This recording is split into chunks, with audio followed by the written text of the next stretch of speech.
ഈ അടുത്ത സമയത്ത് BJPക്കകത്ത് കൂടുതൽ കോൺഗ്രസ് നേതാക്കൾ ജോയിൻ ചെയ്യുകയാണ്.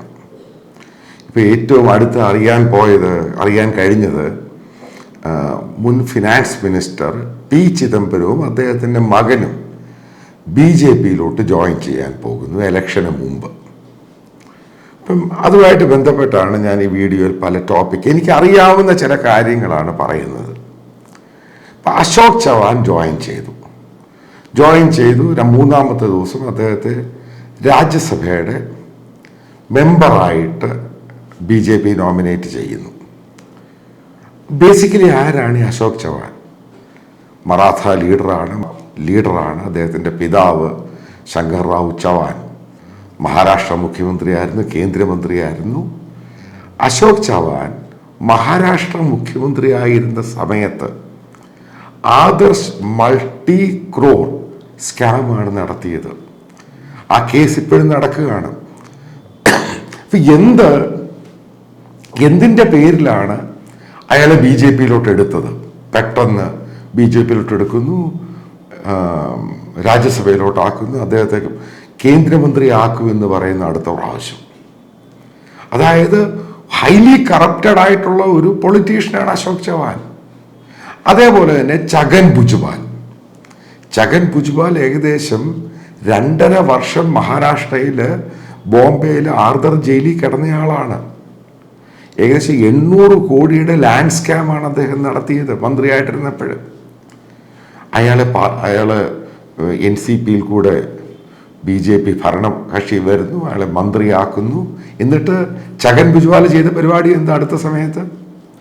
അതായത് മഹാരാഷ്ട്രയിൽ OBC അതിൻ്റെ ഒരു പ്രക്ഷോഭം സ്റ്റാർട്ട് ചെയ്തേക്കുന്ന ഛഗൻ ഭുജ്ബാലാണ്. ആലോചിച്ച് നോക്കൂ. അപ്പൊ എന്തിനു വേണ്ടിയാണ് ഒരു പ്രത്യേക പാർട്ടിയായിട്ട് BJP നിൽക്കുന്നത്? അതിന്റെ നേരെ ഓപ്പോസിറ്റാണ് ഛഗൻ ഭുജ്ബാൽ കളിക്കുന്നത്. അതേപോലെ അജിത് പവാർ ഹൈലി കറപ്റ്റഡ് ആണ്. ഏകദേശം 3000 കോടിയുടെ അഴിമതി നടത്തിയിട്ടാണ് അജിത് പവാർ NCPക്കകത്ത് നിന്ന് പെട്ടെന്ന് BJPയിൽ വരുന്നു. 2 ദിവസം BJPക്കകത്ത് നിൽക്കുന്നു, സപ്പോർട്ട് ചെയ്യുന്നു, അയാളുടെ കേസുകളെല്ലാം മാറ്റുന്നു. 2 ദിവസം കൊണ്ട് അജിത് പവാറിന്റെ കേസുകളെല്ലാം പോയി. വീണ്ടും തിരിച്ച് NCPയിൽ പോകുന്നു, വീണ്ടും തിരിച്ച് BJPയുടെ ഭരണകക്ഷിയാകുന്നു, ഡെപ്യൂട്ടി ചീഫ് മിനിസ്റ്റർ ആകുന്നു. അതേപോലെ എത്രയോ പേര്. അതേപോലെ നാരായൺ റാണ കൊങ്കൺ ലീഡറാണ്. അപ്പൊ അയാളുടെ സ്കാം എന്തോ വലിയ ലാൻഡ് സ്കാമാണ്. മഹാരാഷ്ട്ര മുഖ്യമന്ത്രിയായിട്ടിരുന്നപ്പോഴും നേരത്തെ കോൺഗ്രസിൻ്റെ അകത്ത് കേന്ദ്രമന്ത്രിയായിട്ടിരുന്നപ്പോഴും വലിയ സ്കാം നടത്തിയ ആള്. അയാളും അയാളുടെ മകനും കൊങ്കൺ ഭാഗത്തും ചിപ്പുലൂൺ ഭാഗത്തും മുഴുവനും സ്കാം മാത്രമേ അയാൾ നടത്തിയിട്ടുള്ളൂ, നാരായൺ റാണെ. എന്നിട്ട് അയാളെ ഇപ്പൊ കേന്ദ്രമന്ത്രിയാകുക, കേന്ദ്ര വ്യവസായ സ്മോൾ സ്കെയിലിന്റെ മന്ത്രിയാക്കി വെച്ചിരിക്കുകയാണ്. ആലോചിച്ച് നോക്കുക. ഇത് പറയുമ്പം വളരെ സീരിയസ് ആണ്. ഇത്രയും പേര് അഴിമതിക്കാർ മാത്രമാണ് അകത്തോട്ട് കയറി വന്നേക്കുന്നത്. അതിൻ്റെ അകത്ത് അഴിമതിക്കാരനല്ലാത്ത ഒരാൾ ജ്യോതിരാദിത്യ സിന്ധ്യ മാത്രമേ ഉള്ളൂ. ഇനി അടുത്ത ഒരാളെ എടുക്കുക, മുകുൾ റോയ് TMCയുടെ നേതാവാണ്. ഞാനാണ് മുകുൾ റോയ്ക്ക് പൈസ കൊടുത്തേ 13 ലക്ഷം രൂപ. ഏതാ നാരദ സ്റ്റിംഗ് ഓപ്പറേഷൻ.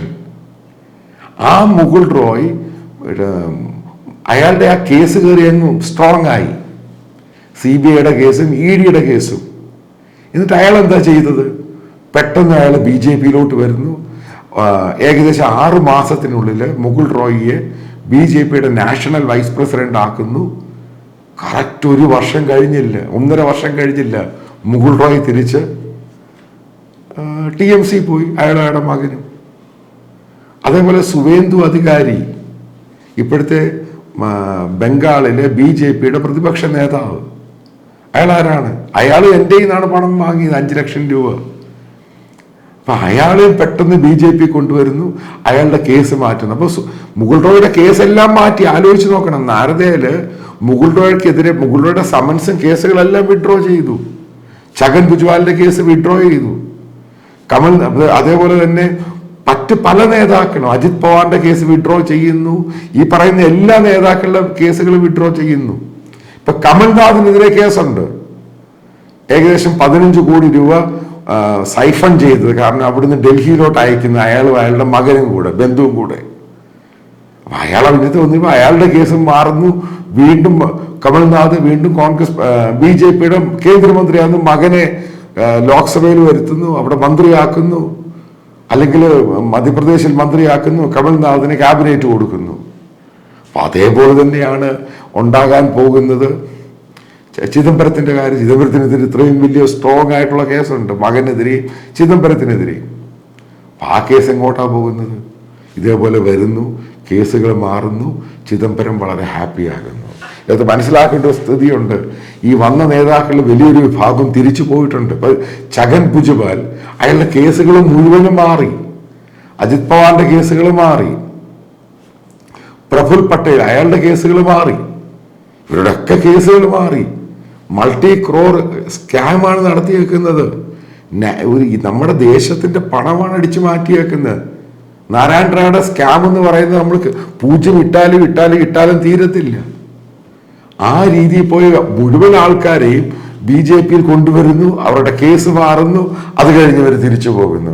അറിയില്ല ആരാണ് ഇത് ഇൻസ്ട്രുമെന്റലായിട്ട് നിന്ന് കൊടുക്കുന്നത്. അപ്പം അങ്ങനെയാണെങ്കിൽ കോൺഗ്രസും BJP-യും തമ്മിലുള്ള വ്യത്യാസം എന്താ? എൻ്റെ ചോദ്യമാണ് ഈ സംഭവം. കാരണം ഓരോ ദിവസവും ഈ നേതാക്കന്മാർ വരുന്ന എല്ലാം സ്കാംസ്റ്റേഴ്സാണ് വരുന്നത്. എല്ലാം അഴിമതി കാണിച്ച് ജയിലിൽ പോയി ചാർജ് ഷീറ്റ് ഫയൽ ചെയ്ത് വ്യക്തമായ ചാർജുകളുള്ള ആൾക്കാരാണ് ഇതിനകത്ത് വരുന്നു. കേസുകൾ ഇല്ലാതാകുന്നു, തിരിച്ചു പോകുന്നു. ചിലർ നിൽക്കുന്നു, ചിലർക്ക് ക്യാബിനറ്റ് പോസ്റ്റ് കൊടുക്കുന്നു. ഇത് തെറ്റായ സമീപനം, തെറ്റായ നയവുമാണ്. കാരണം എല്ലാവർക്കും ഇത് ഈ പറയുന്നവർക്കെതിരെ പ്രൈമാ ഫേസി ഉണ്ട്. ഇപ്പം ബംഗാളിലെ ആ കേസുകളും ഞാനാ ചെയ്തത്, നാരദയാണെങ്കിൽ ആ ശാരദാ സ്കാമുമായിട്ട് ബന്ധപ്പെട്ട്. അപ്പൊ ഇവർക്കെതിരെയുള്ള ഈ തെളിവുകളും കേസുകളും ഒക്കെ ഇവര് ഒരു സുപ്രഭാതത്തിന് BJP-ക്കകത്ത് വരുമ്പം കേസുകൾ ഇല്ലാതാകുന്നു. അതുകൊണ്ട് തന്നെയാണ് ബംഗാളില് ഈ വന്ന ആൾക്കാർ, അർജുൻ സിംഗ്, ഈ പറയുന്ന ഈ അഴിമതിക്കാർ മുഴുവനും വന്നിട്ട് തിരിച്ചു പോയി അവിടെ നിന്ന് നിൽക്കുന്നു. അവരുടെ കേസുകൾ മാറുന്നു, വീണ്ടും അവര് തൃണമൂൽ കോൺഗ്രസിൽ പോകുന്നു, വീണ്ടും ഗുണ്ടായിസം കാണിക്കുന്നു. പിന്നെ എങ്ങനെ BJP-ക്ക് പറയാൻ പറ്റും അവർ വേറിട്ട പാർട്ടിയാണ്? അവിടെ ബംഗാളിലുള്ള പല BJP-ക്കാരും ചോദിച്ചൊരു സംഭവമാണ്. TMC-ക്കാർ പറഞ്ഞു, ഈ മുകുൾ റോയുടെ കാര്യം എനിക്ക് നേരിട്ട് അറിയാവുന്ന കാര്യമാണ്. അയാൾ എന്തിനാ അവിടെ പോയതെന്നറിയാം. അയാളുടെ കേസുകൾ മാറാൻ വേണ്ടി പോയി, തിരിച്ചത് ക്ലീൻ ആയിട്ട് TMC വന്ന് കേസും ഇല്ല, ഒന്നുമില്ല. ശാരദാ സ്കാമിലും അയാളില്ലാത്ത സ്കാമില്ല, എല്ലാ സ്കാമിലും ഉണ്ട്. കേസുകൾ മുഴുവനും മാറിക്കൊടുത്തു. അപ്പൊ ഇങ്ങനൊരു പോക്കെന്ന് പറയുന്നത് കോൺഗ്രസിനെ പോലെ അധോഗതിയിലോട്ടായിരിക്കും BJP പോകുന്നത്. അതായത് സ്കാം ചെയ്തവരെ അവരെ കോടതി ശിക്ഷിക്കട്ടെ. അപ്പൊ കോടതിയുടെ ഉത്തരവ് വരുന്നിടം വരെ നിൽക്കുക. അതിനു മുമ്പേ പാർട്ടിയിലെടുത്ത് ഇവരെ കൊണ്ടൊന്നും പ്രത്യേകിച്ച് മെച്ചമൊന്നും ഉണ്ടാകാൻ പോകുന്നില്ല. അതാണ് ഏറ്റവും പ്രാധാന്യം. ഇപ്പൊ മഹാരാഷ്ട്രയിലെ NCPയുടെ ഈ നേതാക്കന്മാരെ എടുത്തിട്ട് അവിടെ എന്ത് പ്രയോജനമാണ് കിട്ടാൻ പോകുന്നത്? എനിക്ക് തോന്നുന്നില്ല അവിടെ എന്തെങ്കിലും പ്രയോജനം കിട്ടാൻ. അല്ലെങ്കിൽ തന്നെ അവർക്ക് ഭൂരിപക്ഷമുണ്ട്, BJP-യും ഈ ശിവസേനയുടെ റിബൽ ഗ്രൂപ്പ്. പിന്നെ ഇതിനാ പോയത് ബംഗാളില് ഇതൊന്നുമില്ലാതെയും തന്നെ അത്രയും സീറ്റ് കിട്ടുമായിരുന്നു. പിന്നെന്തിനാണ് ഇവരുടെ കൂടെ പോയത്? അതായത് ലോക്കൽ പ്രഷറും മറ്റുള്ള പ്രഷറും എല്ലാം കാരണമാണ് പക്ഷെ പോകുമ്പോൾ ഈ വോട്ട് ചെയ്യുന്ന ജനങ്ങൾ അത്ര മണ്ടന്മാരല്ല. അതാണ് മനസ്സിലാക്കേണ്ടത്. കാരണം ഈ കർണാടകയിലാണെങ്കിലും ഇപ്പോൾ BJP-ന്ന് RSS-ന്റെ ഒക്കെ ഒരു നേതാവ് കോൺഗ്രസിൽ വരും, ജഗദീഷ് ഷെട്ടി. തിരിച്ചയാൾ BJP-യിൽ പോകുന്നു, 1 വർഷം പോലും എടുത്തില്ല. അപ്പൊ അതേപോലെ യെഡിയൂരപ്പയാണെങ്കിലും മറ്റുള്ള നേതാക്കളാണെങ്കിൽ ഇത്രമാത്രം ഫ്ലെക്സിബിലിറ്റി കൊടുക്കുമ്പോൾ, അതായത് വോട്ട് ചെയ്യുന്ന ജനങ്ങളും ഇത് കാണുന്ന ആൾക്കാർക്കും 100 സംശയങ്ങളാണ്. ഇതിനൊന്നും ഉത്തരം കൊടുക്കാൻ BJP നേതാക്കൾക്ക് കഴിയുന്നില്ല. അതേ അഴിമതിക്കാർ തന്നെയാണ് വീണ്ടും വീണ്ടും പാർട്ടിയിൽ വരുന്നു, അവർ ക്ലീൻ ഇമേജ് കിട്ടുന്നു. വീണ്ടും ഈ പാർട്ടിക്ക് ഇപ്പൊ ഛഗൻ ഭുജ്ബലും നാരായൺ റാണ എന്തുകൊണ്ട് പ്രശ്നമുണ്ട്? അയാളുടെ മകനെ മന്ത്രിയാക്കണം, അതിനുവേണ്ടി അയാൾ പ്രശ്നം ഉണ്ടാക്കും. അതിൻ്റെ അകത്ത് BJP-ക്കകത്ത് ഗ്രൂപ്പ് കളിക്കും. അവിടുത്തെ ലോക്കൽ പത്രങ്ങൾ റിപ്പോർട്ട് ചെയ്യുന്നുണ്ട്. അയാൾ BJP 2ആയിട്ട് പിളർത്താൻ നടക്കുകയാണ് ഇപ്പം നാരായൺ റാണ. ആലോചിച്ച് നോക്കുക, ഇവിടുന്ന് എങ്ങോട്ട് പോയി ഗെയിം. ഇതാണ് പലയിടത്തും കോൺഗ്രസിന്റെ ഒരു സംസ്കാരം. ഇതാണ് ബേസിക്കലി ഗ്രൂപ്പിനകത്ത് ഗ്രൂപ്പ്, ആ രീതിയിൽ അതിനെ പിളർത്തുക, പ്രഷർ ഗ്രൂപ്പ് ഉണ്ടാക്കുക. അത് തന്നെയാണ് ഈ ആൾക്കാരും വന്നിട്ട് ഈ BJP-ക്ക് അത് കാണിക്കുന്നത്. അപ്പൊ അങ്ങനാണെങ്കിൽ വീണ്ടും ഒരു ചോദ്യമുണ്ട്, എന്താണ് കോൺഗ്രസുമായിട്ടൊരു വ്യത്യാസം? അഴിമതിയുടെ കാര്യത്തിൽ ഈ പറയുന്ന അഴിമതിക്കാർ തന്നെയാണ് കോൺഗ്രസിനകത്ത് പ്രശ്നം ഉണ്ടാക്കിയത്. അത് BJP-യിൽ വരുന്നു. ഇവർ തന്നെ നാളെ വലിയ പ്രശ്നം ഉണ്ടാകും. അതാണ് ബംഗാളിൽ കണ്ടത്.